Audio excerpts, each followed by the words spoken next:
तो कहानी की शुरुआत में दिखाया जाता है कि एक आदमी बूढ़े स्वीपर को मारकर उसका हुलिया चुरा लेता है और ऑफिस के अंदर जाकर अपने सामान से एक बड़ी स्नाइपर निकालकर उसे असेंबल करने लग जाता है। इस दौरान उसे एक लेडी देख लेती है जिसे बिना हेजिटेट किए वो शूट कर देता है। गोली की आवाज सुनकर जैसे ही गार्ड यहाँ पर आते हैं तो ये बंदा उसे भी शूट कर देता है। तभी यहाँ से कंपनी के ऑनर का बेटा गुजरता है जिसे मारने के लिए ये बंदा उसके पीछे पड़ जाता है और वो लड़का चलते चलते सीढ़ियों में पहुंच जाता है। इसकी टांग पर वो शूटर शूट करके वहाँ से भाग जाता है। अब वो शूटर यहाँ के टॉप फ्लोर पर आ गया था। नीचे उसने देखा तो पुलिस भी आ चुकी थी। उसने वहाँ पर एक स्मोक बॉम्ब फेंका और फिर बड़े आराम से इस बिल्डिंग से निकलकर गायब हो गया। अपने होटल रूम में आकर वो अपने असली भेस में आता है और इस टाइम हम उसकी शक्ल क्लियर देख पाते हैं। ये है असल में जैकल, हमारी सीरीज का मेन कैरेक्टर। जैकल इस टाइम जिस लड़के की टांग पर शूट करके आया था उसके डैड एक पॉलिटिशियन थे और जैसे ही उन्हें पता चलता है कि उनके बेटे के ऊपर जानलेवा हमला हुआ है तो वो हॉस्पिटल के लिए निकल पड़ते हैं और जैकल हॉस्पिटल की ठीक सामने वाली बिल्डिंग में पहुंच जाता है। असल में ये सारा ही जैकल का प्लान था। उसे असल में पॉलिटिशियन को ही मारना था, ना कि उसके बेटे को।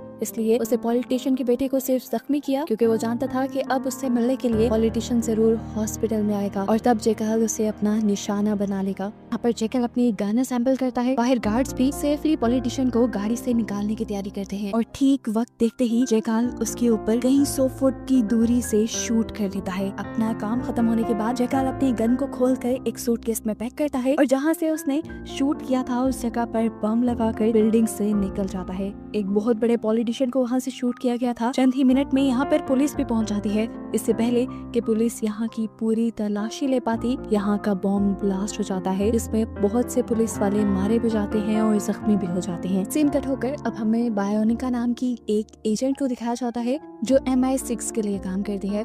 ये एजेंसी बड़े बड़े मिशंस करती है और बड़े बड़े क्रिमिनल्स को पकड़ने का काम करती है। बायोनिका को न्यूज से पॉलिटिशियन के मरने की खबर मिलती है और इस खबर को सुनकर वो शौक इस बात पर रह जाती है कि उसे मारा गया था लगभग 2 मील की दूरी से, जो इम्पॉसिबल था और अगर ऐसा किया भी गया था तो शूटर बहुत ही ज्यादा महारत वाला था। यहाँ पर हम जैकल को देखते हैं कि एक बहुत ही कीमती चेस खरीदता है और फिर यहाँ से अपने घर के लिए निकल जाता है। जाहिर सी बात है एक बहुत बड़े इंसान की मौत हुई थी तो क्रिमिनल को पकड़ने के लिए जगह जगह चेक पोस्ट लगाई गई थी। जैकल को भी चेक किया जाता है और उससे पूछताछ की जाती है तो जैकल बताता है कि वो यहाँ पर एक बहुत ही कीमती चेस खरीदने आया था क्योंकि पुरानी चीजें इकट्ठे करने का उसे शौक है और शिकार से भी पुलिस वालों को ऐसा कुछ नहीं मिलता जिससे उन्हें शक हो, इसीलिए वो जैकल को जाने देते हैं। यहाँ हम देखते हैं कि बायोनिका अगले दिन जब अपने हेडक्वार्टर जाती है तो वहाँ पर उसे पॉलिटिशियन का केस डिस्कस हो रहा होता है। यहाँ पर उसे एक बिल्डिंग दिखाई जाती है जहाँ से पॉलिटिशियन के ऊपर शूट किया गया था। पॉलिटिशियन और उस बिल्डिंग के दरमियान का फासला 3815 मीटर का था और इन्होंने शूट के फौरन बाद एक आदमी को भी वहाँ से निकलते हुए देखा जिसके हाथ में सिर्फ एक सूटकेस था तो ये जैकल ही, लेकिन बायोनिका उसे किलर मारने से इनकार कर देती है ये कहते हुए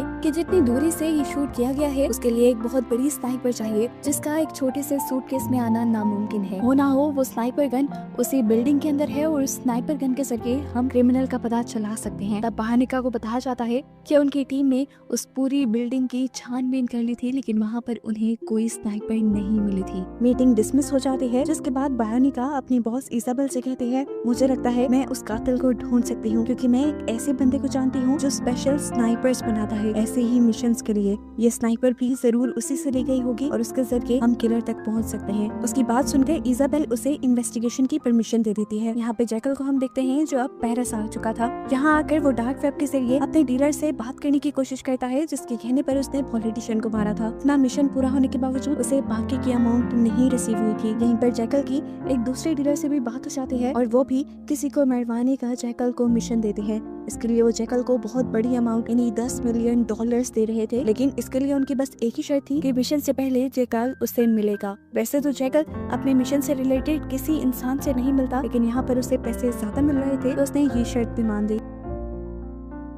यहाँ हम बायोनिका को देखते हैं जो चुपके से एक लेडी से आकर मिलती है और उससे नॉर्मन के बारे में पूछती है यानी उसी आदमी के बारे में पूछती है जो स्नाइपर बनाने में माहिर है। ये लड़की कुछ भी बताने से इनकार कर देती है और साथ में ये भी कहती है कि अच्छा ही होगा तुम मुझसे दोबारा ना मिलो वरना मेरे हस्बैंड मेरा बुरा हशर कर देंगे। उसका ये एटीट्यूड देखकर बायोनिका उससे कहती है याद नहीं है कि मेरे पास तुम्हारे सारे कच्चे चिट्ठे हैं, अगर तुमने अपने हस्बैंड के जरिए नॉर्मन का नंबर मुझे ना दिया तो देखना तुम जेल की सलाखों के पीछे होगी। देखने को मिलता है कि जैकल अपने नए डीलर से मिलने के लिए पहुंच गया है, जो कि एक लड़की है। यहाँ आकर जैकल इस लड़की से पूछता है कि टारगेट कौन है। लड़की ने बताया ओले डेक चार्ल्स। ये दुनिया का बहुत मशहूर इंसान था, उसे मारना इतना भी आसान नहीं था। तो जैकल ने कहा कि इसे मरवाने के लिए तुम्हें दाम 10 गुना बढ़ाना पड़ेगा। यानी पहले तुम 10 मिलियन डॉलर की बात कर रही थी, अब कम से कम 100 मिलियन डॉलर लेने के बाद ही मैं तुम्हारा ये काम कर पाऊंगा। यहाँ बायोनिका इस औरत को ब्लैकमेल करने के लिए उसकी बेटी को एक प्रोटेस्ट से उठवा लेती है और उस पर पुलिस पर हमला करने का इल्जाम लगाकर उसे थाने ले जाते हैं। अब यहाँ जैकल को दिखाया जाता है जो जंगलों के बीचों बीच आया है, जहाँ पे उसका एक आलीशान घर है। उसके घर के अलावा दूर दूर तक यहाँ कोई घर नहीं। उसके घर पर हम उसकी वाइफ नूरिया को भी देखते हैं, जिसके बाद उसके ही कमरे में बना हमें एक सीक्रेट रूम दिखाया जाता है, जहाँ पर वो अपनी सारी गन्स और सबूत छुपाता है। आज की भी सारी चीजें छुपाने के बाद वो दोबारा अपना अकाउंट चेक करता है, जहाँ अभी तक उसे पेमेंट रिसीव नहीं हुई थी। यहाँ दूसरी तरफ बायोनिका के सर पर एक बहुत बड़ी मुसीबत आ जाती है। वो जिस लड़की को उठवा कर लाई थी, जेल में उसकी तबीयत खराब हो जाती है। वो उसे हॉस्पिटल लेके जाने की भी कोशिश करते हैं, लेकिन कोई फायदा नहीं होता। आधे रास्ते में ही उसकी मौत हो जाती है। अगले ही सुबह बायोनिका को एलिसन की कॉल आती है, यानी उस लड़की की मॉम की कॉल आती है, जिसकी बात सुनने से पहले ही बायोनिका उससे पूछती है क्या तुम्हें नॉर्मन का नंबर मिला। लेकिन एलिसन बायोनिका की बात का जवाब दिए बगैर उसे कहती है मैं जानती हूँ तुमने ही मेरी बेटी को अरेस्ट करवाया है, क्योंकि एक दिन पहले तुमने मुझसे नॉर्मन का नंबर मांगा और अगले ही दिन बिना किसी वजह के मेरी बेटी अरेस्ट हो गई। ये कोई इत्तेफाक नहीं हो सकता। बायोनिका ने ऐसा शो किया जैसे वो इस बारे में कुछ भी जानती ही ना हो। उसने एलिसन को उसकी बेटी की मौत के बारे में भी नहीं बताया, बल्कि उल्टा उसे ही ब्लैकमेल करने लगी, ये कहते हुए वैसे तो मुझे कुछ नहीं पता कि तुम्हारी बेटी अरेस्ट हो गई है, लेकिन अगर वो अरेस्ट हुई है तो मैं उसे बड़ी आसानी से छुड़वा सकती हूँ, लेकिन इसके बदले तुम्हें मुझे नॉर्मन का नंबर देना होगा। इतनी ही देर में बायोनिका को ऑफिस में रिपोर्टिंग के लिए बुला लिया जाता है। इजाबेल उससे कहती है तुम्हारी वजह से एक लड़की की जेल में मौत हुई है, तुम्हारा इस बारे में क्या कहना है। शर्मिंदा होने के बजाय बायोनिका इजाबेल से कहती है उस लड़की की रिपोर्ट से हमें पता चला था कि वो एक हार्ट पेशेंट है, उसकी मौत हार्ट अटैक से हुई है। हाँ, इस बात के लिए मैं जरूर गिल्टी हूँ कि उसकी मौत जेल में हुई और ये बहुत बुरा हुआ, लेकिन अब मैं इस सब में कुछ कर नहीं सकती। ये कहते ही वो ऑफिस से निकल जाती है और दोबारा एलिसन को कॉल करती है और कहती है कि मैंने एक ऑफिसर से बात कर ली है तुम्हारी बेटी को रिलीज करवाने के लिए, लेकिन शर्त ये है कि उससे पहले मुझे अपने हस्बैंड के जरिए नॉर्मन का नंबर लेकर दो। बायोनिका अभी तक जैकल का पहला केस ही इंटरोगेट नहीं कर पा रही थी, जबकि दूसरी तरफ जैकल अपने दूसरे केस की तैयारी में लग चुका था। उसने डक चार्ल्स के बारे में सर्च किया और उसे पता चला कि डक चार्ल्स को दुनिया के करोड़ों लोग फॉलो करते हैं और इस टाइम वो कुछ ऐसा करने जा रहा था जिसकी वजह से दुनिया के अमीर तरीन लोगों को बहुत ज्यादा प्रॉब्लम हो सकती थी। इसीलिए दुनिया के बड़े बड़े अमीर लोग मिलकर ही डक चार्ल्स को मरवाना चाहते थे। यहीं पर अब हमें उन अमीर लोगों की एक मीटिंग दिखाई जाती है, जिसमें जीना नाम की लड़की उन सबको बताती है कि उसने जैकल को हायर किया है डक चार्ल्स को मरवाने के लिए। इस काम के वो $100 मिलियन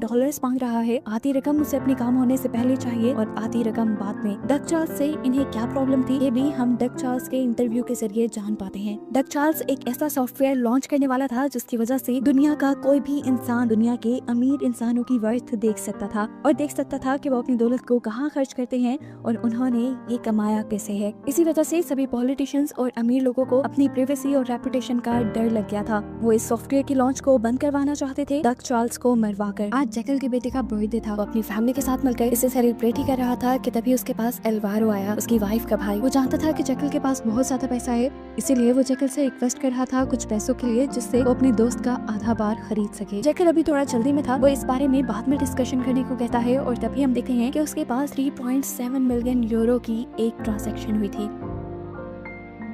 ये अमाउंट उसे नए मिशन के लिए दी गई थी, जिसके लिए अभी उसे जाना था। उसकी वाइफ नूरिया उसे एयरपोर्ट तक छोड़ने के लिए आती है, जहाँ से उसे जर्मनी जाना था। लेकिन अजीब बात थी, नूरिया के जाते ही वो अपना रास्ता बदल लेता है। वो एक बैंक में जाता है, वहाँ से कुछ कैश लेता है और एक नकली आइडेंटिटी कार्ड और पासपोर्ट लेकर यहाँ से दोबारा एयरपोर्ट के लिए निकल जाता है। और इस दौरान हम देखते हैं कि नूरिया की नजर उसके ऊपर पड़ जाती है। नूरिया फौरन ही जैकल को कॉल करती है, लेकिन जैकल कॉल रिसीव नहीं करता और नूरिया परेशान होकर ये सारी बात आकर मॉम को बताती है। तो उसकी मॉम उससे कहती है मैं कहती थी ना तुम जैकल पे ट्रस्ट मत करो, वो जरूर कुछ ऐसा कर रहा है, वो तुम्हें धोखा दे रहा है। यहाँ पर हम एलिसन को देखते हैं जो अपने हस्बैंड के साथ एक बार में बैठी हुई थी और वो अपने हस्बैंड को बहाने से कुछ लेने के लिए भेज देती है। जिसके बाद वो उसके मोबाइल में से नॉर्मन का नंबर निकालती है, उसकी पिक्चर लेकर बायोनिका को सेंड कर देती है ताकि बायोनिका उसकी बेटी को रिलीज करवा सके। बायोनिका भी अपने केस में एक स्टेप आगे हो गई थी, वो अब इस नंबर को ट्रेस करवाने के लिए भेज देती है। यहाँ पर जैकल आकर जीना से मिलता है, यानी अपनी न्यू डीलर से मिलता है, जो उससे पूछती है कि तुम जर्मनी क्यों आए हो, तुमने अभी एक पॉलिटिशियन को मारा है और पुलिस तुम्हें ही ही ढूंढ रही है, अगर उन्होंने तुम्हें पकड़ लिया तो। जिस पर वो जीना से कहता है ऐसा कुछ नहीं होगा। जीना उसे बताती है कि मुझे तुम पर पूरा एतबार है कि तुम हमारा काम कर सकोगे, लेकिन मेरे दूसरे क्लाइंट से जानना चाहते हैं कि तुम ये काम कर भी पाओगे या नहीं। उन्हें इस काम में कोई भी गलती नहीं चाहिए। ये बात बताकर जैकल यहाँ से चला जाता है अपने होटल रूम में, जहाँ पर वो चेक करने लग जाता है कि उसे पिछली मर्तबा पॉलिटिशियन को मारने के लिए पैसे किसने दिए थे। यहाँ नूरिया नॉर्मन की लोकेशन को ट्रेस करते हुए अपनी पूरी फोर्स लेकर वहाँ पहुँच जाती है। नॉर्मन को जैसे उनके आने का पहले से ही पता चल गया था, वो अपने हथियार लेकर तैयार था। जैसे ही इन लोगों ने आकर रेड किया, नॉर्मन ने शूट करते हुए यहाँ 2 आदमियों को मार दिया और फिर अपनी गन लेते हुए अपनी गाड़ी में बैठकर यहाँ से भाग गया और बाहर निकाल उसे पकड़ नहीं पाई। अलबत्ता उसे यहाँ पर एक सूटकेस मिल गया। बाहर निकाल उस सूटकेस और अपने मरे हुए साथियों को अपनी कार में डालते हुए अपने ऑफिस के लिए निकल गई। अब क्योंकि बाहर निकाल का मतलब पूरा हो गया था, तो उसने किसी के जरिए एलिसन को ये खबर पहुंचा दी थी कि उसकी बेटी पुलिस कस्टडी में मर चुकी है। ये सुनकर एलिसन और उसके हस्बैंड दोनों को ही बहुत दुख होता है और वो इस शहर को छोड़कर लंदन के लिए निकल जाते हैं। बाइनिका वो सूटकेस लेकर अब हेडक्वार्टर पहुंचती है और इजाबेल और बाकी लोगों को वो सूटकेस दिखाते हैं जिसके अंदर एक पूरी स्नाइपर गन थी, जिसे चलाने से पहले असेंबल करना पड़ता था। बायनिका ने बताया कि मैं इस सूटकेस को लेकर सफर करते हुए हेडक्वार्टर तक पहुंच गई, लेकिन मुझे किसी ने नहीं पकड़ा। किसी को इस सूटकेस के ऊपर शक भी नहीं होता। जरूर नॉर्मन ने ऐसा ही सूटकेस उस किलर को भी बना कर दिया होगा और ऐसा ही एक सूटकेस उस फुटेज में भी देखा गया था। यहाँ ये बात क्लियर हो जाती है कि शूटर जो कोई भी है वो नॉर्मन को जानता है और नॉर्मन की ही हेल्प से वो अपने लिए हथियार बनवाता है। इतनी बड़ी प्रोग्रेस देखकर इजाबेल ये पूरा केस बायनिका को दे देती है। यहाँ हम जैकल को देखते हैं जिसके पास नूरिया की कॉल आई थी। आज काफी दिन बाद वो नूरिया से कांटेक्ट कर पा रहा था। नूरिया उससे उस दिन के बारे में पूछती है जब वो एयरपोर्ट के बजाय कहीं और निकल गया था। जैकल साफ झूठ बोल देता है कि वो कोई और हो सकता है, लेकिन नूरिया श्योर थी कि वो जैकल ही था। उसे लग रहा था कि जैकल उसे चीट करने लगा है, इसीलिए जैकल उसे अपना रूम और वॉशरूम भी दिखाता है जहाँ कोई भी नहीं था। इस टाइम तो नूरिया रिलैक्स होकर फोन बंद कर देती है, लेकिन उसे जल्दी घर वापस आने को कहती है। यहाँ अब नूरिया ने घर पे भी जैकल की चीजों की छानबीन शुरू कर दी थी। वो जब उसके प्राइवेट रूम में जाती है तो उसे वो खुफिया कैबिन भी मिल जाता है जिसके नीचे जैकल अपनी गन्स छुपाया करता था। यहाँ हम देखते हैं कि चुपके से बायोनिका ने दोबारा एलिसन को मिलने के लिए बुलाया था, जबकि उसका हस्बैंड बहुत ज्यादा दुखी था। एलिसन ने पूछा मुझे क्यों बुलाया है, तो बायोनिका ने बताया कि हम नॉर्मन को पकड़ने के लिए गए थे। हम उसे पकड़ने में कामयाब तो नहीं हो पाए, लेकिन उसका फोन हमारे ही पास है जिसमें कई मर्तबा तुम्हारे हस्बैंड लैरी की कॉल्स आई हुई हैं। अगर तुम चाहते हो कि तुम्हारे हस्बैंड को इस केस में इन्वॉल्व ना किया जाए और जेल की सलाखों के पीछे ना भेजा जाए, तो तुम उसके जरिए पता चलवाओ कि नॉर्मन अब है कहाँ। एलिसन इस वक्त जितने दुख में थी वो बाहर निकाल के ब्लैकमेलिंग में नहीं आती और कहती है कि तुम्हारी वजह से मेरी बेटी मारी गई, अब तुम जो कुछ भी कर लो मैं तुम्हारी बात नहीं मानने वाली। ये कहकर वो अपने रूम में वापस आ जाती है जहाँ पर उसका हस्बैंड उसका फोन मांगता है। एलिसन के फोन की पिक्चर से उसे पता चल जाता है कि एलिसन ही वो थी जिसने नॉर्मन यानी लैरी के भाई का नंबर बायोनिका को दिया था। ये देखकर उसे एलिसन पे इतना ज्यादा गुस्सा आता है कि वो एलिसन को मारना शुरू कर देता है।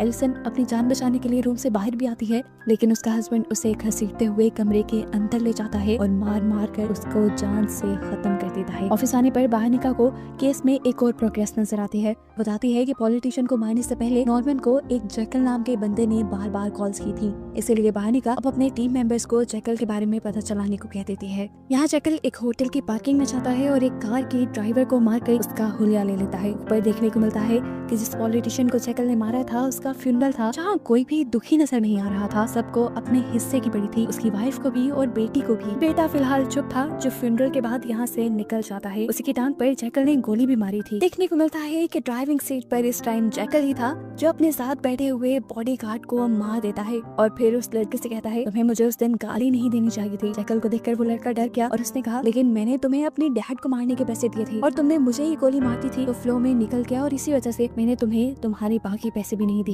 असल में जैकल भी पता लगा कर आया था कि पॉलिटिशियन को मरवाने वाला था कौन और किसने उसके पैसे रोके थे। उसका ये कन्फेशन होते ही वो अब गाड़ी को मोड़ देता है और दूसरे रास्ते पे ले जाता है। यानी जैकल ने अब इस लड़के को किडनैप कर लिया था और उसने अभी तक का जितना भी कन्फेशन सुना था उसके फोन की कॉल के जरिए दूसरे बॉडीगार्ड भी सुन चुके थे। एक सुनसान जगह पर जाकर जैकल उसे शूट कर देता है और फिर उसकी गाड़ी में बॉम्ब लगाकर निकल जाता है। कुछ देर में बॉम्ब ब्लास्ट होने पर वहाँ पर सारे सबूत मिट जाते हैं। दूसरी तरफ हम देखते हैं कि जैकल की वाइफ नूरिया ने अपने भाइयों को बुला लिया था जैकल के बारे में छानबीन करने के लिए। यहाँ पर वो जैकल के लॉकर को भी खोलने की कोशिश करते हैं ये जानने के लिए कि उसके पास कितना पैसा है, लेकिन तीनों मिलकर भी उसके लॉकर को नहीं खोल पाते। उसके बाद एल्वारो यानी नूरिया का भाई मैप के जरिए देखता है कि इस घर के अंदर एक सीक्रेट रूम भी है जिसे किसी तरह तोड़ छोड़कर उस रूम के अंदर पहुंच जाते हैं जहां इन्हें मिलता है बहुत सारा पैसा और फेक आइडेंटिटीज। उस दरवाजे के खुलते ही जैकल का भी सिक्योरिटी अलर्ट काम करने लग जाता है और जैकल को पता चल जाता है कि नूरिया और उसका भाई अल्वारो उसके सीक्रेट रूम में गए हैं। इन्हीं सारी सोचों में जैकल सफर कर ही रहा था कि गलती से उसका एक्सीडेंट हो गया। वैन वाला उसके पीछे पड़ जाता है और जैकल उसे कुछ पैसे देकर सारा मामला कंट्रोल करने की कोशिश करता है, पर बदकिस्मती से वहीं पर पुलिस आ जाती है। वो दोनों के कार के डॉक्यूमेंट्स मांगती है और उसके बाद जैकल से कहती है कि मुझे तुम्हारे कार की तलाशी लेनी है। कार की तलाशी लेते हुए उन्हें बहुत सारे पैसे और फेक पासपोर्ट मिलते हैं, जिसकी वजह से अब जैकल फंस ही जाता है। लेकिन जैकल ऐसा नहीं चाहता था, इसीलिए उसने पुलिस को भी शूट कर दिया और सामने वाले आदमी को भी लगे हाथ शूट कर दिया, क्योंकि उसने जैकल को पुलिस को मारते हुए देख लिया था। दोनों के हाथ में फिर उसने गन इस तरह पकड़ाई कि देखने वालों को लगे कि इन दोनों ने आपस में एक दूसरे को शूट कर दिया है। सारा माहौल सेट करने के बाद वो यहाँ से निकल गया, जिसके बाद रास्ते में उसने अपनी वाइफ नूरिया को कॉल की और उसे बताया कि मैं आजकल पेरिस में हूँ और तुम भी थोड़े दिन के लिए पेरिस आ जाओ, मैं तुम्हें कुछ बहुत ही इम्पोर्टेंट बताना चाहता हूँ। नूरिया उसकी बात मान जाती है और वो पेरिस का एक होटल रूम बुक करता है नूरिया के लिए। कुछ देर में हमें दिखाया जाता है कि नूरिया रूम में आ जाती है और आते ही जैकल को एक जोरदार थप्पड़ मारती है उसके झूठ के लिए। लेकिन जैकल यहाँ पर अपने सारे झूठ को भी बहुत अच्छे से संभाल लेता है और नूरिया से कहता है, असल में मैं एक सीक्रेट एजेंट हूँ और मुझे बहुत से मिशंस मिलते हैं जिन्हें मैंने खुफिया तौर पे पूरा करना होता है। मैं कोई बुरा काम नहीं कर रहा, लेकिन क्योंकि मैं सीक्रेट एजेंट हूँ इसीलिए मुझे अपनी आइडेंटिटी छुपानी पड़ती है। मेरी जान को भी इन सारे मिशंस में खतरा रहता है, इसीलिए मुझे अपने मिशंस के बारे में किसी को बताने के भी ऑर्डर्स नहीं होते। इसीलिए उस दिन भी मैं मिशन के लिए ही निकल रहा था और नहीं चाहता था कि तुम्हें मेरी असली लोकेशन पता चले, इसलिए मैंने तुम्हें जाते हुए कहा कि मैं जर्मनी जा रहा हूँ। जब जैकल को लगा कि नूरिया उसकी बातों में आने लगी है तो उसने कहा, नूरिया मैं जल्द ही तुम्हारे और अपने बेटे के लिए ये काम छोड़ दूंगा और फिर आकर बस मैं अपनी फैमिली के साथ रहूंगा। यहाँ पर हम देखते हैं कि सीना अपने उस बॉस से मिली है जिसने डक चार्ल्स को मरवाने के लिए ही असल में जैकल को हायर किया था। उसे खबर मिली थी कि जैकल ने उस पॉलिटिशियन के बेटे को भी मार, जिसकी वजह से उसके पीछे खतरा बहुत ज्यादा बढ़ चुका है। डर है कि पुलिस उसे पकड़ लेगी और इन्हें उससे ज्यादा ये भी डर है कि अब वो डक चार्ल्स को मार भी पाएगा कि नहीं। वो जीना से कहते हैं, जो भी हो हमारा काम जरूर होना चाहिए। यहाँ हमें बहानिका को दिखाया जाता है जिसे एलिसन का मैसेज आता है। वो उसे मिलने के लिए बुला रही थी और असल में ये मैसेज किए थे एलिसन के हस्बैंड ने। बहानिका भी एलिसन की बताई जगह पर पहुंच जाती है और यहाँ आकर उसे पता भी चल जाता है कि वो मैसेज एलिसन ने नहीं किए थे बल्कि उसके हस्बैंड ने किए थे। बहानिका उसके हाथ में चाकू देखकर डर गई और उसने फौरन अपने हेडक्वार्टर में रिपोर्ट कर दिया। उसके करीब के ऑफिसर को उसकी मदद के लिए उसके पास भेजा गया। जो ऑफिसर लैरी के ऊपर जानलेवा हमला भी कर सकता था, तो बहानिका ने फौरन उस ऑफिसर को अलर्ट कर दिया कि हमें इस आदमी को हर हाल में जिंदा पकड़ना है। वो आदमी लैरी अब बहानिका की चाल को समझते हुए वहाँ से भागने की कोशिश करता है, तो बहानिका भी उसे जाकर पकड़ लेती है। तो वो आदमी उल्टा बहानिका के ऊपर ही हमला कर देता है और तभी यहाँ पर आकर उसे बहुत सारे ऑफिसर्स घेर लेते हैं। यहाँ आकर ऑफिसर्स उससे बहानिका को तो बचा लेते हैं, लेकिन लैरी यहाँ से भागने में कामयाब हो जाता है। उसके भागने का बहानिका को बहुत दुख हुआ, क्योंकि लैरी ही वो इंसान था जो इन्हें नॉर्मन तक पहुँचा सकता था। ये उसे पकड़ने के लिए अब उसके होटल रूम में जाते हैं तो देखते हैं कि लैरी ने अपनी वाइफ एलिसन का भी मर्डर कर दिया था। सीन कट होकर हमें डग चार्ल्स को दिखाया जाता है, जिससे उसका सिक्योरिटी चीफ बता रहा था कि आपकी जान को खतरा है। अगर आप 28 तारीख को उस कॉन्सर्ट में जाकर अपनी ऐप लॉन्च करेंगे तो मुमकिन है वहाँ पर कोई आपको मारने आया हो। लेकिन डग चार्ल्स अभी भी अपनी जिद पे कायम था कि वो उसी दिन उस कॉन्सर्ट में जाएगा भी और वहाँ जाकर अपनी ऐप भी लॉन्च करेगा। यहाँ पर हमें अब वो कॉन्सर्ट हॉल दिखाया जाता है जिसके अंदर आकर डग चार्ल्स ने ऐप को लॉन्च करना था। यहाँ पर जैकल आया था मिशन से पहले इंस्पेक्शन करने के लिए कि कौन सी जगह ठीक रहेगी जहां से वो डग चार्ल्स को मारने में कामयाब हो पाए। जैकल कॉन्सर्ट हॉल की सीलिंग के ऊपर चढ़ जाता है और वहां से कॉन्सर्ट हॉल की हर एंगल की पिक्चर लेने लग जाता है, लेकिन तभी गलती से उसका पाँव डगमगाता है और वो नीचे गिरने ही वाला होता है, लेकिन सीलिंग को ही पकड़ कर लटक जाता है। फोन उसका नीचे गिर चुका था, लेकिन खुद वो बचकर ऊपर दोबारा खड़ा हो गया। फिर वो सीलिंग से उतर कर नीचे आया और रस्मस नाम के एक आदमी से मिला जो यहाँ पर स्वीपिंग का काम करता था। जैकल जानता था ये आदमी उसके काम का है, इसीलिए वो इस आदमी से दोस्ती भी कर लेता है। यहाँ पर बहानिका जो अपने घर जाती है तो देखती है कि लैरी पहले से ही उसके घर पे मौजूद था, जिसे वो ढूंढती आ रही थी। उसने बहानिका की बेटी को बंदी बनाया हुआ था। लैरी अपनी बेटी की जान का बदला लेने के लिए आया था। वो कहता है, तुमने मेरी बेटी को मारा था, देखो अब मैं तुम्हारी बेटी को तुम्हारी आंखों के सामने मारूंगा। इससे पहले कि वो कुछ करता, बहानिका उसके टांग पे गोली मार देती है और अपनी बेटी को आजाद करवा लेती है। लैरी जख्मी वहीं पड़ा था। तभी बहानिका ने उससे पूछा, नॉर्मन कहाँ है? वो तो अपनी इन्वेस्टिगेशन यहीं पे पूरी कर लेती, अगर उसकी बेटी न डरती दो। यहाँ हम देखते हैं कि जैसे ही जैकल अपने रूम में पहुंचता है, सीना वहाँ पहले से ही उसका इंतजार कर रही होती है। वो बहुत ज्यादा गुस्से में थी। वो जैकल से पूछती है कि तुम उस पॉलिटिशियन के बेटे को मारने के लिए उसके पीछे क्यों गए? अब तुम जानते हो तुम्हारे पीछे कितनी पुलिस पड़ गई है और मेरे क्लाइंट्स को ये लगने लगा है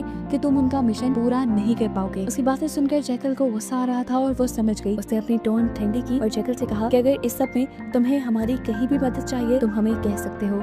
सीन कट होकर हमें दिखाया जाता है कि लैरी अब हॉस्पिटल में एडमिट था, जहाँ पर बहानिका उसे टॉर्चर करते हुए उससे पूछती है, मुझे जितनी जल्दी हो सके बता दो नॉर्मन कहाँ है, नहीं तो तुम्हें ऐसे ही टॉर्चर करूंगी। और अगर तुमने नॉर्मन का एड्रेस हमें बता दिया तो तुम्हें तुम्हारी बेटी और वाइफ का फ्यूनरल भी करने दिया जाएगा। लैरी ने बहानिका को अब नॉर्मन के घर की लोकेशन बता दी थी। वो एक व्हाइट कलर का घर था जिसके पास एक अस्तबल भी था। फाइनली अब हमें नॉर्मन को भी दिखा ही दिया जाता है, जिसके एक बाजू पे चोट लगी थी लास्ट टाइम बहानिका के हमले की वजह से। वो जहाँ रह रहा था उसके इर्द गिर्द उसने अपनी सिक्योरिटी के लिए कैमरास लगाए हुए थे, जिन्हें वो भी चेक ही कर रहा था कि उसके पास जैकल की कॉल आ गई और जैकल ने उसे कहा कि मुझे एक नए मिशन के लिए एक नया वेपन चाहिए। जैकल अपने पहले वेपन्स इसलिए इस्तेमाल नहीं कर सकता था क्योंकि वो सारे मेटल से बने हुए थे। इस मर्तबा उसे एक कॉन्सर्ट में जाकर अपने टारगेट को मारना था, तो उसे एक ऐसा वेपन चाहिए था जिसमें मेटल का इस्तेमाल बिल्कुल ना हुआ हो। नॉर्मन उसकी बात मान तो जाता है, लेकिन उसे बताता है कि अभी मेरे हाथ में चोट लगी हुई है, मैं इतना जल्दी तुम्हारा ये काम नहीं कर सकता। जैकल नॉर्मन को बताता है कि उसे बहुत ज्यादा जल्दी है, ये मिशन उसके लिए बहुत जरूरी है। वो नॉर्मन से कहता है कि अगर तुम नहीं बना सकते तो मैं तुम्हारी मदद के लिए वहाँ आ जाता हूँ। नॉर्मन भी जैकल को अपनी लोकेशन बता देता है। अब जैकल जैसे ही उसके शहर पहुँचता है तो देखते हैं कि नॉर्मन ही उसे खुद अपने घर तक के लिए लेने आया था। ये पूरा घर खचाखच वेपन से भरा था और यहीं पर बहुत सारे वैसे सूटकेस भी थे जैसा जैकल ने पिछले मिशन में यूज किया था। जैकल को इस मर्तबा भी वैसा ही सूटकेस बनवाना था, लेकिन उसमें मेटल नहीं चाहिए थी और जैकल ने उस सब की ड्राइंग पहले ही बनाई हुई थी, जिसे वो नॉर्मन को दिखाकर कहता है कि मुझे इसे बनाने के लिए सामान अरेंज कर दो। नॉर्मन उसे ये सारी चीजें लाकर दे देता है और कुछ ही देर में ये दोनों बड़ी आसानी से ये गन बना भी लेते हैं और नॉर्मन थोड़ी सी ये गन चलाने की ट्रेनिंग भी जैकल को देता है। यहाँ पर हम बहानिका को भी देखते हैं जो नॉर्मन को पकड़ने के लिए उसके शहर पहुंच चुकी है। हम देखते हैं कि जैकल प्रैक्टिस के लिए जंगल में पहुंचा हुआ था। प्रैक्टिस खत्म करके जैसे ही वो वापस घर के लिए मुड़ा तो उसने एक गाड़ी को नॉर्मन के घर के पास आते देखा। वो समझ गया कि ये एजेंट्स होंगे जो नॉर्मन को पकड़ने आए होंगे। हालात की संगीनी समझकर जैकल फौरन गाड़ी से उतरता है और बहानिका की कार वालों को बिना शक दिए पास के जाकर एक कैफे में बैठ जाता है और फौरन नॉर्मन को कॉल करता है उसे अलर्ट करने के लिए, लेकिन नॉर्मन सोया हुआ था, वो कॉल ही नहीं पिक कर रहा था। थोड़ी देर बाद जब वो कॉल उठाता है तो जैकल उसे कहता है यहाँ के सारे सबूत मिटा दो और इस जगह को बॉम्ब से उड़ा दो क्योंकि MI6 के एजेंट्स तुम्हें ढूंढते हुए यहाँ पहुँच चुके हैं। नॉर्मन जल्दी से यहाँ का सारा डाटा रिमूव करने की कोशिश करता है और इससे पहले कि वो यहाँ से बचकर भाग जाता है, यहाँ पर शूटिंग शुरू हो जाती है जो बहानिका और उसकी टीम ने की थी। नॉर्मन भी इनसे बचने के लिए गन उठा लेता है और उन लोगों को शूट करता है। एक आध को तो वो मारने में कामयाब भी हो गया, लेकिन फिर उसकी गोलियां खत्म हो गई। जैसे ही वो रीलोड करने लगा तो बहानिका और उसके लोग जल्दी से अंदर आ गए। बहानिका ने उसकी टांग पे शूट किया और उसे जख्मी करके बंदी बना लिया। वो अब उससे पूछती है बताओ जैकल कहाँ पर है। नॉर्मन साफ इनकार कर देता है। कौन जैकल? बहानिका कहती है ज्यादा बनो मत, अगर तुम यहाँ पर हो तो जैकल भी यहीं कहीं आसपास ही होगा। इससे पहले कि वो नॉर्मन को टॉर्चर करते और उससे जैकल के बारे में पता चलाते, एक गोली चलने की आवाज सुनाई देती है जो नॉर्मन को मार देती है। ये गोली जैकल ही चलाई थी जो नहीं चाहता था कि MI6 के एजेंट नॉर्मन को टॉर्चर करके उसके लोकेशन का पता चलवाएं, लेकिन इस गोली के चलाने ने उसे फंसा दिया था। MI6 के एजेंट अब उसे यानी जैकल को ही ढूंढ लेते हैं और उसे पकड़ने के लिए उसके पीछे भागते हैं। वो तो जैकल की किस्मत अच्छी थी कि यहाँ पे घोड़े थे जिन पे बैठकर वो यहाँ से भाग गया। बहानिका और उसके एजेंट्स उसे पकड़ने के लिए पीछे भागे, लेकिन जैकल जंगलों के अंदर चला गया जहाँ अंधेरे का फायदा उठाते हुए उसने नदी से छलांग लगा दी और वो बहानिका के हाथ से निकल गया। नदी को पार करते हुए आखिर वो एक ऐसी जगह पर पहुंच गया जहाँ सामने उसे फार्म हाउस नजर आ रहा था। उसे शुक्र था कि आराम करने की जगह मिल गई। वहाँ जाकर वो सो गया, लेकिन जैसे ही उसकी आंख खुली तो उसके सामने एक बंदा था जो उसके ऊपर राइफल ताने हुए था और उस बंदे ने जैकल को बंदी बना लिया। ये कोई एजेंट नहीं था, असल में ये इस प्रॉपर्टी का मालिक था जो जैकल को एक चोर समझ रहा था। एक मर्तबा इस आदमी के दिल में आती भी है कि वो जैकल को छोड़ दे, लेकिन जब वो जैकल के सामान में बड़ी सी स्नाइपर देखते हैं तो वो जैकल को लेकर अपने घर चला जाता है और अपने बड़े भाई को फोन करके सारी बात समझाता है। बड़ा भाई उससे कहता है कि मेरी जैकल से बात करवाओ। जैकल उनसे कहता है तुम चाहे जितने मर्जी पैसे मांग लो, लेकिन मुझे छोड़ दो। जिस पर उस आदमी ने कहा ठीक है हम तुम्हें छोड़ देंगे, लेकिन उससे पहले मैं तुमसे मिलना चाहूंगा। वो आदमी अब अपने बेटे के साथ यहाँ पर आ ही रहा था कि तभी उसका भाई जो जैकल के पास था, उसकी हरकतों से जैकल ने अंदाजा लगा लिया कि ये लोग जैकल को छोड़ने वाले नहीं है, इसलिए वो अब अपनी ट्रेनिंग का इस्तेमाल करता है, अपने आप को छुड़वाता है और उस आदमी की गन से उसी को मार कर यहाँ से निकल जाता है। वो यहाँ इस आदमी की कार के जरिए भागना चाह रहा था, लेकिन ये कार खराब थी। इतनी देर में उस आदमी का भाई और बेटा भी यहाँ पे आ गया। जब उस आदमी ने जाकर अंदर देखा कि उसके भाई को जैकल ने मार दिया है तो वो गुस्से में भिन आ गया। उसे पता था कि जैकल गाड़ी में ही छुपा होगा, इसलिए वो अपनी राइफल लेकर गाड़ी के पास आ गया, जहाँ गाड़ी के नीचे से जैकल ने उस पर शूट करके उसे जख्मी कर दिया। उसके बाद जैकल कार के नीचे से निकलकर उसे मार देता है। उसके बेटे ने भी ये सारा निजारा देखा था, वो डर गया। उसने अपने आप को जैकल के हवाले कर दिया और जैकल ने उसे कहा चुपचाप गाड़ी चलाओ। लड़का जैकल के कहने के मुताबिक चलने लगा। गाड़ी में बैठते ही जैकल ने अपनी वाइफ नूरिया को कॉल मिलाई। यहाँ पर जैकल नूरिया से कहता है मुझे माफ कर देना, शायद इस बार के काम में ही मैं बच ना पाऊँ और मैं कभी वापस ना आ पाऊँ।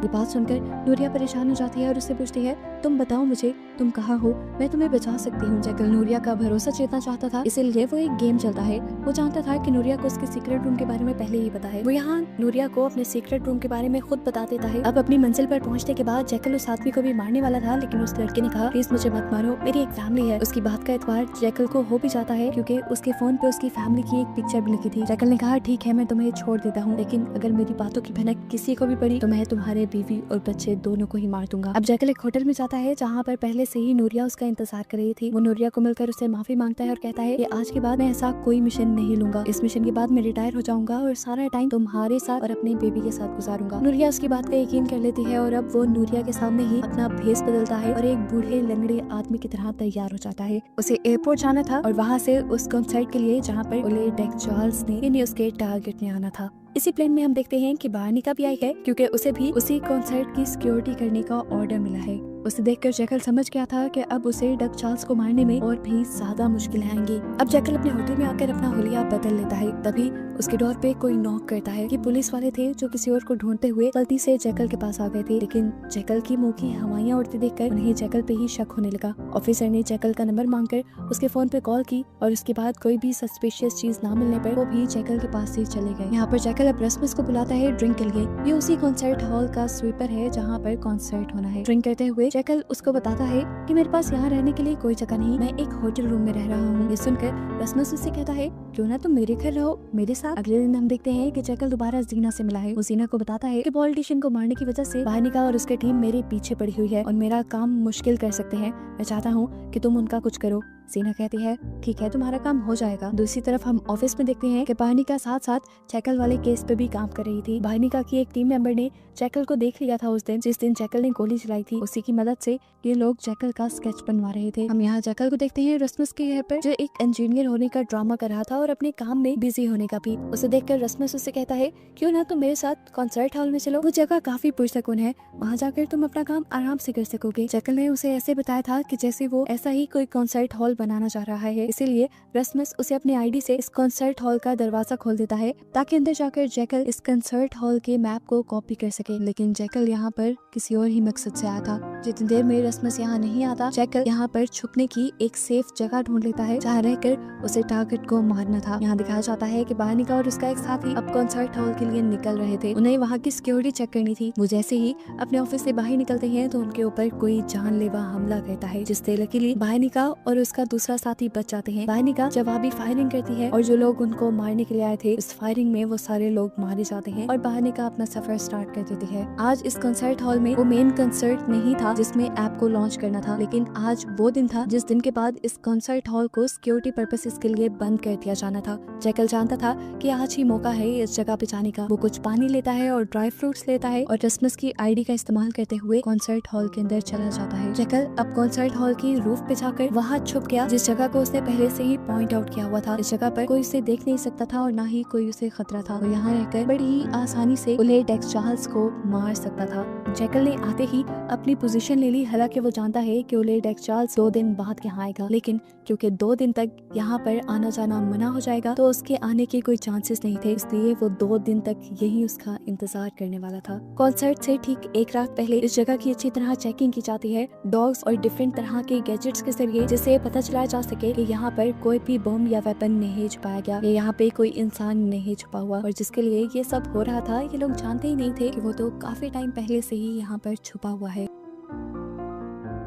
अब कॉन्सर्ट का दिन भी आ जाता है। बायनिका और उसकी टीम भी यहाँ पे है, लेकिन यहाँ की सिक्योरिटी इतनी सख्त थी कि कोई भी एक छोटा सा चाकू भी अंदर नहीं लेकर जा सकता था, MI6 के एजेंट्स भी नहीं। कॉन्सर्ट के बाद हम देखते हैं कि डक चार्ल्स यहाँ पर फाइनली खुद आ जाता है, जो असल में जैकल का टारगेट था। उसके आते ही जैकल अपनी पोजीशन से निकलता है और एक कैमरामैन को मारकर उसकी पोजीशन ले लेता है। यहाँ दिखाया जाता है कि जीना और सभी लोग ओले डक चार्ल्स के मरने का इंतजार कर रहे थे, लेकिन उससे पहले ही यहाँ पर गड़बड़ी हो गई। ओले डक चार्ल्स के सिक्योरिटी गार्ड ने ही उसके ऊपर हमला कर दिया, जो गोली ओले को लग भी नहीं पाई, लेकिन उसके ऊपर सिक्योरिटी अलर्ट कर दी गई। यहाँ पे मौजूद बाकी बॉडीगार्ड्स ने उस आदमी को शूट कर दिया जिसने गोली चलाई थी, और इतने में जैकल को मौका ही नहीं मिला ओले डक चार्ल्स पे गोली चलाने का, और यहाँ पर उसका मिशन फेल हो गया। लेकिन अभी भी उसके पास एक और मौका था, क्योंकि इस हादसे की वजह से अब ओले को सिक्योरिटी पर्पसेस के लिए इस कॉन्सर्ट से दूर लेकर जाया गया और उसकी ऐप की लॉन्चिंग भी पोस्टपोन कर दी गई। अब जैकल उस कॉन्सर्ट हॉल की रूफ से उतर जाता है और रस्मस से मिलने के लिए जाता है। रस्मस उससे मिलने के लिए एक्साइटेड था,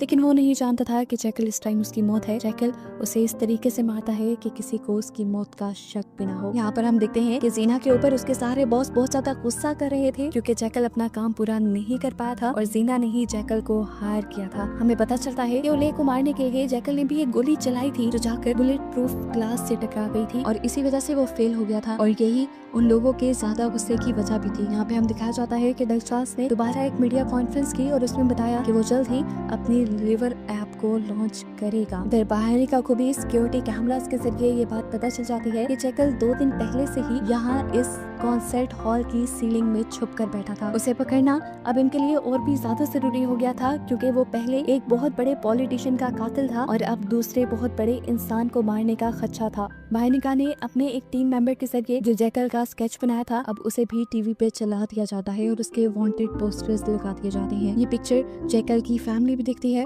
और नूरिया फौरन जैकल को कॉल करती है। उसे जैकल के ऊपर शक हो जाता है कि वो किसी सिक्योरिटी एजेंसी में नहीं है, क्योंकि MI6 के एजेंट खुद ही अपने किसी एजेंट को पकड़ने के लिए इस तरह पोस्टर्स नहीं लगवाते। नूरिया की जैकल से जब बात होती है तो जैकल झूठ नहीं बोलता और कह देता है, हाँ वो तस्वीर मेरी ही है जो तुम लोगों ने टीवी पे देखी है, और मैं तुम्हें मिलकर सब सच बता दूंगा। नूरिया ये सुनकर टूट गई और उसने कहा, बहुत हो गया है, मैं तुम्हारे इन तमाशों से तंग आ चुकी हूँ, जितना जल्दी हो सके तुम घर वापस आओ। अब यहाँ हम देखते हैं कि बाहरिका लैरी के पास जाती है इन्वेस्टिगेशन करने के लिए, क्योंकि वो जानती थी कि लैरी अभी भी कहीं न कहीं नॉर्मन और जैकल की लोकेशन को जानता होगा। वो पहले लैरी से माफी मांगती है, क्योंकि लैरी की बीवी और बेटी दोनों ही इस मिशन की जद में आ गए थे, लेकिन गुस्से में लैरी कहता है उनकी मौत इस मिशन की वजह से नहीं बल्कि तुम्हारी वजह से हुई है। ये कहते ही वो और कुछ नहीं कहता, बल्कि एक चाकू से यही उसके सामने यानी बाहरिका के सामने अपना गला काट देता है। अपनी आंखों के सामने अपनी आखिरी उम्मीद को मरता देखकर बाहरिका टूट जाती है। वो अपने हेडक्वार्टर जाती है, जहाँ पर उसे पता चलता है कि उसके लिए एक फाइल निकाली गई थी, जिनमें उन शार्प शूटर्स के नाम थे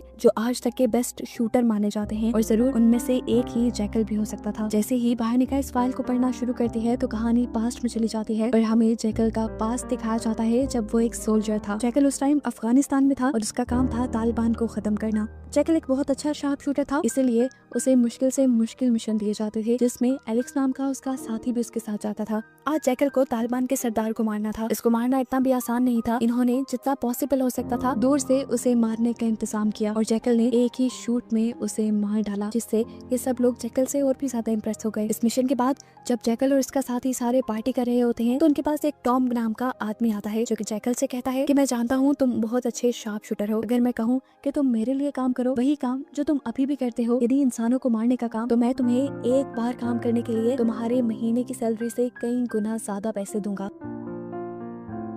जैकल को उसकी ऑफर बुरी भी नहीं लगती, क्योंकि किसी मासूम को तो मारना नहीं था, मारना था एक बहुत बड़े गैंगस्टर को, जिसके बदले उसे $20 मिलियन भी मिल रहे थे, तकरीबन उसकी 1 साल की सैलरी। वो एलेक्स को लेकर इस मिशन के लिए चला जाता है, और जैसा उसे बताया गया था वैसी मुश्किल तो उसे पेश ही नहीं आती। वो बड़े आराम से ही एक ही शूट में उस गैंगस्टर को मार डालता है, और ये काम पूरा करते ही उसे $20 मिलियन मिल भी जाते हैं। यहाँ पे टॉम उसे कहता है कि ये तो तुमने एक काम किया है, अगर तुम चाहो तो इसी तरह और भी काम करके बहुत पैसा कमा सकते हो। अगले दिन हम देखते हैं कि जैकल एक मिशन पे था, उन्हें एक तालिबान के पूरे ग्रुप को मारना था, जो एक बड़ी दहशतगर्दी की प्लानिंग कर रहे थे। जैकल ने दूर से ही अपनी पोजीशन ले ली, और जैसे ही इनका टारगेट इनके सामने आया, जैकल ने उसे मार दिया। यहाँ पे हड़बड़ी हड़बड़ी मच गई। अंदर के लोगों ने भी इन लोगों के ऊपर शूट करना शुरू किया, लेकिन ये लोग यानी यूएस मिलिट्री के लोग बहुत ज्यादा थे। उन्होंने शूट करके अंदर मौजूद सभी लोगों को मार दिया और इन्हें पता चला कि अंदर कोई भी प्लानिंग नहीं चल रही थी, इनकी खबर झूठी थी, अंदर बस एक शादी हो रही थी। ये जानकर जैकल को बहुत ज्यादा बुरा लगा, लेकिन उसके लीडर को नहीं। इतनी सारी मासूम लोगों की जानों को वो सिर्फ अपनी एक गलती मानता है और बिना किसी रिग्रेट के यहाँ से चला जाता है। ये चीज जैकल को बहुत ज्यादा गुस्सा दिला देती है। वो फैसला करता है कि वो अब इनके साथ काम नहीं करेगा।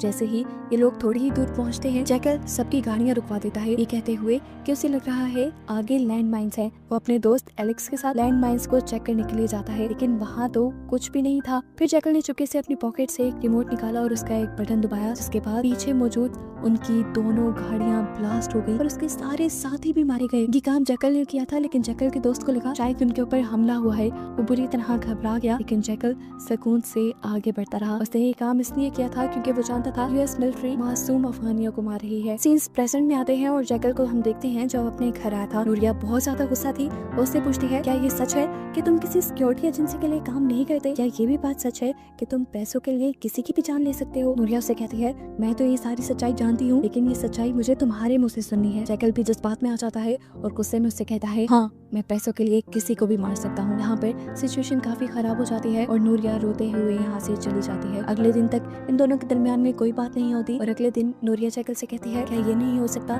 कि तुम ये सब काम छोड़ दो और मेरे और हमारे बेटे के साथ रहो? जैकल का तो पहले ही ये प्लान था। उसने नूरिया की बातों में हामी भरते हुए कहा, हाँ मैं ये सारा काम छोड़ दूंगा और फिर हम एक नॉर्मल फैमिली की तरह रहेंगे, लेकिन उससे पहले बस मुझे ये मिशन पूरा करने दो। ये सुनते ही नूरिया गुस्सा हो जाती है और वहाँ से चली जाती है। इसी दौरान हम देखते हैं कि नूरिया का भाई एल्वारो भी यहाँ आया था। वो एक्साइटेड होकर नूरिया से पूछता है कि जैकल कहाँ है, मुझे जैकल को जिमी से मिलवाना है। जिमी का नाम सुनकर नूरिया डर गई, क्योंकि वो जानती थी जिमी एक गैंगस्टर है। वो अपने भाई को भी डांटती है कि वो एक गैंगस्टर है, तुम उसके साथ काम क्यों करना चाहते हो, लेकिन वो उसकी बात नहीं सुनता। तब नूरिया परेशान होकर जैकल के पास जाती है और उसे बताती है कि एल्वारो जिमी के साथ मिला हुआ है, वो एक गैंगस्टर है, वो एल्वारो को जरूर नुकसान पहुँचाएगा। नूरिया तो इस बात से भी डर रही थी कि अगर बिजनेस में उसके साथ कुछ ऊंच नीच हो गई तो वो सारे लोग मुसीबत में पड़ जाएंगे, क्योंकि जिमी बहुत ही बड़ा गैंगस्टर था, किसी को मारते हुए वो सोचता नहीं था। जैकल यहाँ पे नूरिया को रिलैक्स करता है और कहता है, देखो नूरिया, जब तक मैं जिंदा हूँ तुम्हें कोई भी नुकसान नहीं पहुँचा सकता। अब जाकर वो एल्वारो से मिलता है और कहता है कि मैं जिमी से मिलने के लिए तैयार हूँ, एक मीटिंग सेट करो जिमी के साथ और मुझे बता दो कि कहाँ आना है। एल्वारो उसकी बात सुनकर बहुत ज्यादा खुश हो जाता है। जिसके फौरन बाद हम देखते हैं कि जैकल अपने एक दोस्त से मिलने के लिए आया है, जिसके पास अपनी एक बोट थी। जैकल उसे बोट उधार ले लेता है और उसमें अपना सामान रख के यहाँ से चला जाता है। यहीं पर हमें दिखाया जाता है कि अब एल्वारो जिमी के साथ बैठा हुआ था। वो उसे जैकल के बारे में बताता है कि जैकल के पास बहुत पैसा है, अगर वो इस डील के लिए मान गया तो हम उससे मिलियंस ऑफ डॉलर्स ले सकते हैं। अभी वो लोग बात ही कर रहे थे कि एकदम से इन्हें गोली चलने की आवाज सुनाई दी और जिमी टेबल पे गिर गया। एल्वारो ये सब देखकर परेशान हो गया, लेकिन वो ये भी जान गया कि उसे मारने वाला कोई और नहीं बल्कि जैकल ही था। अब क्योंकि जिमी एक बहुत बड़ा गैंगस्टर था तो उसके मरने की न्यूज आग की तरह फैल गई और यहाँ बहानिका को भी इस न्यूज के बारे में पता चल गया। जितनी दूरी से उसे मारा गया था, बहानिका समझ गई कि इसकी मौत के पीछे भी जरूर जैकल ही है। अगले सीन में दोबारा हम जैकल को देखते हैं जो एक नई बोट लेता है और उसमें अपना सामान रखकर चल पड़ता है डक चार्ल्स के आइलैंड की तरफ। अब आदि से बहुत दूर जाने के बाद वो इस बोट के मालिक को मार देता है और फिर अपनी स्नाइपर असेंबल करने लग जाता है। डक चार्ल्स को मारने की वो पूरी तैयारी करके आया था। लगभग 2 किलोमीटर की दूरी पे था वो उस आइलैंड से। वो यहाँ पे ऐसे दिखावा करता है जैसे वो मछली पकड़ने के लिए आया है। सिक्योरिटी रूम से सीसीटीवी कैमरास के जरिए उसकी बोट तो नजर आती है, लेकिन उसकी बोट क्लियर नहीं थी, इसलिए किसी ने भी उस पर ज्यादा ध्यान नहीं दिया। यहाँ हम देखते हैं कि हर रोज की तरह डक चार्ल्स आज भी अपने सिक्योरिटी गार्ड्स के साथ समुद्र में स्विमिंग करने के लिए उतरता है। अब क्योंकि डक चार्ल्स की सिक्योरिटी का सवाल था तो एक आदमी उस बोट को चेक करने के लिए चल पड़ा जिसके अंदर जैकल था। उसको अपनी तरफ आता देखकर जैकल ने उसे गोली मार दी और यहाँ पर सबको खबर हो गई कि उस बोट में कोई शूटर है। अब ये सब देखकर वो सिक्योरिटी गार्ड जो डक चार्ल्स के साथ ही स्विमिंग कर रहा था वो डक चार्ल्स को लेकर पानी के नीचे चला जाता है, लेकिन जैकल जानता था ये लोग ठीक कुछ सेकंड्स बाद वापस बाहर निकलेंगे क्योंकि ज्यादा सेकंड के पानी के अंदर सांस नहीं रोक सकते। जैकल काउंट करना शुरू कर देता है और जैसे ही वो पानी से बाहर निकलते हैं जैकल पहले डक चार्ल्स के सिक्योरिटी गार्ड को शूट कर देता है। इस गन की आवाज सुनकर डक चार्ल्स दोबारा अपने आप को पानी के अंदर कर लेता है, लेकिन दोबारा जैकल काउंटिंग स्टार्ट कर देता है और इस मर्तबा जब डक चार्ल्स सांस लेने के लिए बाहर निकलता है तो जैकल ठीक उसके सर पे शूट करते हुए उसे मार डालता है। उसका काम पूरा हो चुका था, उसने अपने टारगेट को मार दिया था। उसके बाद यहाँ रुकने का कोई सवाल ही नहीं था। वो अपनी बोट को लेकर तेजी से यहाँ से फरार हो गया, इससे पहले कि डक चार्ल्स के सिक्योरिटी गार्ड उसे लोकेट कर पाते। अब बोट का सफर खत्म करके जैकल अपनी कार के जरिए घर की तरफ बढ़ ही रहा होता है कि उसे नूरिया का मैसेज आ जाता है कि जिमी की मौत की वजह से उन्होंने अल्वारो को अरेस्ट कर लिया है और जिमी के ही मर्डर की वजह से अब शहर में जगह जगह चेक पोस्ट भी लगी हुई थी। इस टाइम जैकल के पास गन थी और अपने वेपन्स भी थे। उसे पता था कि अगर पुलिस वालों ने ये देख ली तो जैकल नहीं बचेगा, इसीलिए वो पुलिस वालों को अपनी गाड़ी से उड़ाते हुए अपनी गाड़ी भगाकर यहाँ से ले जाता है। अब पुलिस वाले उसके पीछे पड़ जाते हैं, लेकिन रास्ता छोटा होने की वजह से जैकल अपनी कार को लेकर यहाँ से भाग जाता है। लेकिन पुलिस की कार का एक्सीडेंट हो जाता है कि डक चार्ल्स के मरने की खबर भी अब न्यूज में आ गई थी और पता चलता है कि रिवर एप्लीकेशन जिसे वो लॉन्च करने वाला था उसकी लॉन्चिंग भी अब पोस्टपोन हो गई थी। जीना, उसके बॉस और सभी लोग ये देखकर बहुत ज्यादा खुश होते हैं। बानिका को जैसे ही डक चार्ल्स के मरने की खबर मिलती है तो वो जाती है इसाबेल के पास। उसे बताती है कि एक तो डक चार्ल्स को 2 किलोमीटर की दूरी से मारा गया और दूसरा स्पेन में जिमी का मर्डर हुआ है, उसे भी तकरीबन 1.5 किलोमीटर की दूरी से मारा गया है। मुझे लगता है कि इन दोनों के पीछे भी जैकल ही है और हमें जैकल को पकड़ना चाहिए। लेकिन इसाबेल ने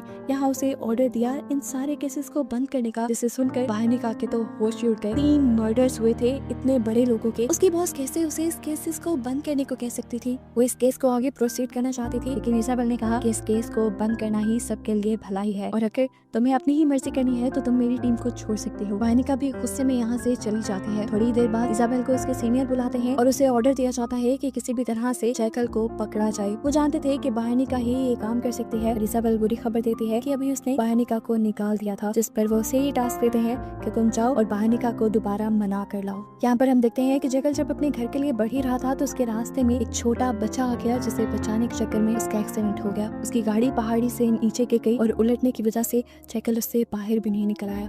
थोड़ी देर में यहाँ से एक आदमी गुजरा जिसने जैकल को बुरे हाल में देखकर उसकी मदद करने के लिए वो नीचे आ गया। उस बेचारे ने तो जैकल की इतनी मदद की थी, बहुत मुश्किल से जैकल की गाड़ी खोलकर जैकल को बाहर निकाला था, लेकिन जैकल उसके साथ बहुत बुरा करता है। उसको गन दिखाते हुए उसकी गाड़ी छीनकर यहाँ से भाग जाता है। लेकिन किस्मत खराब, ये गाड़ी भी ज्यादा देर तक उसका साथ नहीं देती क्योंकि इसमें फ्यूल खत्म हो जाता है। अब अपना सबूत मिटाने के लिए जैकल इस गाड़ी को खाई में धकेल देता है। अब वो जंगल के रास्ते से जा ही रहा था कि उसे एक ओल्ड कपल दिखाई देता है जो पिकनिक के लिए आए हुए थे। वो एक शरीफ सा आदमी बनकर उनके पास जाता है। वो हेल्प मांगते हुए इनसे कहता है कि मेरी तबीयत खराब है, क्या आप लोग मुझे हॉस्पिटल तक ले जाएंगे। वो कपल मान जाता है और ये लोग निकल जाते हैं। यहाँ पर हम अल्वारो को देखते हैं जिसे नूरिया रिलीज करवाने के लिए आई थी और उसे पुलिस वाले छोड़ भी देते हैं क्योंकि उन्हें यकीन आ गया था कि अल्वारो का जिमी की मौत के पीछे कोई हाथ नहीं है। यहाँ पर हम देखते हैं कि बानिका के घर इसाबेल उससे मिलने के लिए आई थी। इसाबेल बानिका से कहती है, मैंने तुम्हारी बातों के बारे में बहुत सोचा, तुम सही कह रही थी, इतनी सारे लोगों की मौत का मामला है, हम इस केस को ऐसे नहीं छोड़ सकते। तो मैं चाहती हूँ तुम इस केस को प्रोसीड करो और जैकल को पकड़ के लेकर आओ। दूसरी तरफ हम देखते हैं कि वो ओल्ड कपल जैकल को लेकर हॉस्पिटल की ही तरफ जा रहा था, लेकिन तभी जैकल ने उनके ऊपर गन पॉइंट कर दी और उन्हें कहा कि चुपचाप मुझे एयरपोर्ट की तरफ ले जाओ। एयरपोर्ट यहाँ से बहुत ज्यादा दूर था, रात भी हो गई थी, अंधेरा भी हो गया था। जैकल ये गाड़ी रुकवाता है आराम करने के लिए। ये लोग जब आराम भी कर रहे होते हैं तो बूढ़ा आदमी जैकल से पूछता है, क्या तुम हमें मार दोगे? जैकल कहता है, नहीं, मुझे तुम्हें मारने से कुछ नहीं मिलेगा, मुझे सिर्फ एयरपोर्ट पहुँचना है। ये लोग अब जब गाड़ी में वापस बैठते हैं तो वो बूढ़ी औरत चला के दिखाती है और अपने हाथ में मौजूद चाकू से जैकल को जख्मी कर देती है। वो बूढ़ा आदमी भी जब जैकल को कमजोर हुए दिखता है तो उसके ऊपर हमला कर देता है। जैकल को भी अब गुस्सा आ गया और उसने उठकर उस बूढ़े आदमी को शूट करके मार डाला और फिर उस बूढ़ी औरत से कहा, तुमने ये अच्छा नहीं किया, मैंने तुम्हें मारना नहीं था, अगर तुम मुझे एयरपोर्ट पहुंचा देते। ये कहकर वो उस बूढ़ी औरत को भी मार देता है। इसके बाद वो नूरिया को कॉल करता है और कहता है, नूरिया, मैं जल्द ही तुम्हारे पास आ रहा हूँ और अब मैं ऐसा कोई भी मिशन नहीं लूंगा। अब से मैं और तुम होंगे और हमारी फैमिली होगी और हमारे दरमियान कोई भी नहीं आएगा। वो उसे अपनी दिल की बात कह रहा था। उसे कहता है, हम दूर किसी ऐसे आइलैंड पे चले जाएंगे जहाँ हमें कोई ना देख पाए और हम एक अच्छी जिंदगी गुजारेंगे। सुनकर नूरिया कहती है, हाँ ठीक है, तुम घर आ जाओ, मैं तुम्हारा वेट कर रही हूँ। हम देखते हैं कि बानिका भी स्पेन के लिए निकल चुकी थी जैकल को ढूंढने के लिए, जबकि जैकल भी अब एयरपोर्ट पे ही था। वो डार्क वेब के जरिए अपनी डीलर को मैसेज करता है और उसे पूछता है, तुमने अभी तक मेरे पैसे क्यों नहीं दिए? उसका मैसेज मिलते ही जीना अपने बॉस को कॉल करती है, जो उसके पैसे देने वाली बात को गोल मटोल करके उसे जैकल के घर वगैरह का पूछने लग जाते हैं और उसकी बातों से जीना समझ जाती है कि ये लोग पैसा नहीं देना चाहते। औरत कहती है, नहीं, ऐसा कुछ नहीं, हम तुम्हें तुम्हारा पैसा देंगे, लेकिन उससे पहले तुम्हें मेरे पास आकर मिलना होगा। जीना उसका एड्रेस नोट कर लेती है और वहाँ के लिए निकल जाती है। यहाँ हम देखते हैं कि बानिका अब स्पेन पहुंच चुकी है, जहाँ आते ही वो पुलिस स्टेशन जाती है। सबसे पहले वो जिमी के मर्डर को इन्वेस्टिगेट करती है है और यहाँ पर पुलिस वाले उसे बताते हैं कि हमने अल्वारो को पकड़ा था जिमी के मर्डर के कसूर में, क्योंकि आजकल वही जिमी से बहुत ज्यादा क्लोज था, लेकिन फिर वो गिल्टी बिल्कुल भी नहीं था। ये सब लोगों ने देखा भी था, इसीलिए हमने जिमी को छोड़ दिया। वो जिमी की फाइल बाहनिका को देती है और बाहनिका को ये भी बताती है कि जिमी को छुड़वाने के लिए उसकी बहन आई थी और उसकी बहन की शादी एक बहुत ही अमीर आदमी से हुई है। वो अब बाहनिका को नूरिया के घर का एड्रेस भी दे देती है, यानी ऑटोमेटिकली अब बाहनिका पहुंच रही है जैकल के घर। बायोनिका को तो इस बात की भिनक भी नहीं थी कि वो जैकल का ही घर है, इसीलिए वो सिर्फ अपने एक आध मेंबर को लेकर उसके घर के ऊपर नजर रख रही थी। लेकिन कहीं ना कहीं उसे कड़ी से कड़ी मिलाते हुए हिंट हो ही गया कि ये जैकल का घर है। उसने अपने साथी से कहा, मुझे लग रहा है कि ये जैकल का घर है और अगर ऐसा ही है तो हमें लगातार उस पर नजर रखनी चाहिए, क्योंकि कुछ ही देर में वो यहाँ जरूर आएगा। ये लोग देखते हैं कि रात होते ही नूरिया एक टैक्सी बुलाती है, अपने कपड़े और सामान वगैरह पैक करके कुछ पैसे रख के यहाँ से चली जाती है। वो जैकल के बुलाने पे नहीं जा रही थी, बल्कि जैकल से दूर जा रही थी, क्योंकि जैकल ने तो अभी उसे यही कहा था कि वो घर वापस आएगा। जैकल भी एयरपोर्ट पे बैठा नूरिया का इंतजार कर रहा था, लेकिन जब काफी देर तक वो नहीं आई तो वो एयरपोर्ट से निकल गया। यहाँ पर हम देखते हैं कि जीना भी उस होटल में पहुंच गई थी जहाँ पर उसे बुलाया गया था। अब जीना से कॉल करके पूछा जाता है कि तुम किस रूम में हो। जीना उसे गलत रूम का एड्रेस दे देती है, क्योंकि वो समझ गई थी कि ये लोग उसे मारने का ही प्लान कर रहे हैं, क्योंकि वो उन्हें पैसे नहीं देना चाहते। साथ ही वो सबूत भी मिटाना चाहते हैं कि उन्होंने ही ओलेड एक्चार्ल्स को मरवाया है। यहाँ हमें दिखाया जाता है कि जैकल भी अपने घर पहुंच चुका है, जिसे देखते ही बाहनिका पहचान जाती है। जैकल जो बाहनिका के यहाँ होने से बिल्कुल अनजान था, घर के अंदर जाने पे वो टूट गया ये देखकर कि नूरिया उसे छोड़कर जा चुकी थी और वो अपने बेटे को भी यहाँ से ले गई थी। इसी टाइम पे उसे जीना की कॉल आती है, जो उसे बताती है कि उन लोगों ने हमें धोखा दिया है, वो हमें पैसे भी नहीं दे रहे, उल्टा हमें मरवाना चाहते हैं। ये बात सुनकर अब जैकल को पता चल गया था कि कोई भी उसे मरवाने आ सकता है। उसे अपनी सेफ्टी के लिए यहाँ से भागना था, तो जल्दी से एक बड़ा सा बैग लेता है, अपने पास मौजूद पैसों को उस बैग में भरने लगता है ताकि वो भी यहाँ से भाग जाए। दिखाया जाता है कि बायोनिका और उसका साथी भी घर के अंदर घुस चुके थे। इससे पहले कि वो जैकल को पकड़ पाते, अल्वारो नशे में घर के अंदर आ जाता है, जिसे बायोनिका मार देती है। गोली की आवाज सुनकर जैकल समझ गया था कि यहाँ पे कोई आ गया है उसे पकड़ने के लिए। वो जल्दी से अपने घर की लाइट काट देता है और अपने सीक्रेट रूम में छुप जाता है। ये लोग जब तक लाइट ठीक करके जैकल को हर जगह ढूंढने की कोशिश करते हैं, जैकल उन्हें कहीं नहीं मिलता। ये लोग अब आकर लॉन्च में खड़े हुए थे कि तभी बायोनिका के साथी ने देखा कि बायोनिका के ऊपर किसी ने पॉइंट किया हुआ है। वो बायोनिका को बचाने के लिए उसके सामने आ जाता है और जैकल जब गोली चलाता है तो वो गोली उसे लग जाती है। बायोनिका अपने पार्टनर की मौत से बहुत ज्यादा दुखी हो गई थी, लेकिन फिलहाल उसे अपने आप को बचाना था। वो गन ताने आगे की तरफ बढ़ती है और कहती है, जैकल मैं तुम्हें जानती हूँ, मुझे बस इतना जानना है कि तुमसे ये सब करवा कौन रहा है। इससे पहले कि जैकल कोई जवाब देता, वो घूमता हुआ उसके पीछे आ गया और बायोनिका जैसे ही पीछे मुड़ी तो जैकल ने उसे भी शूट करके मार दिया। इनको खत्म करने के बाद जैकल नूरिया को कॉल करना शुरू करता है, लेकिन नूरिया जैकल की कॉल अटेंड नहीं करती। वो इस टाइम एयरपोर्ट पे थी। अब तो नूरिया का फोन भी बंद जा रहा था, क्योंकि नूरिया ने जैकल से तंग आकर अपना फोन भी फेंक दिया था। जैकल बहुत ज्यादा डिप्रेस्ड हो चुका था नूरिया के इस बिहेवियर की वजह से। ड्राइविंग पे भी उसका ध्यान नहीं था, ऐसे में उसकी गाड़ी से कुछ टकरा जाता है और उसका बहुत बुरा एक्सीडेंट होता है। यहाँ MI6 के हेडक्वार्टर में हमें इजाबेल को दिखाया जाता है, जो अपने एक साथी को ये बुरी खबर देती है कि बायोनिका उनकी सबसे अच्छी ऑफिसर मारी गई। इजाबेल अब अपने साथी से कहती है, मैं जानती थी ये होना ही था, मैंने उसे मना भी किया था वहाँ जाने से, लेकिन वो नहीं मानी। उसका वो साथी जाकर अब अपने कैबिन में बैठ गया, जहाँ पर उसने देखा कि उसके पास बायोनिका का एक मैसेज आया हुआ था, जिसमें साफ साफ ये लिखा था कि इजाबेल ने बायोनिका को स्पेन भेजा था।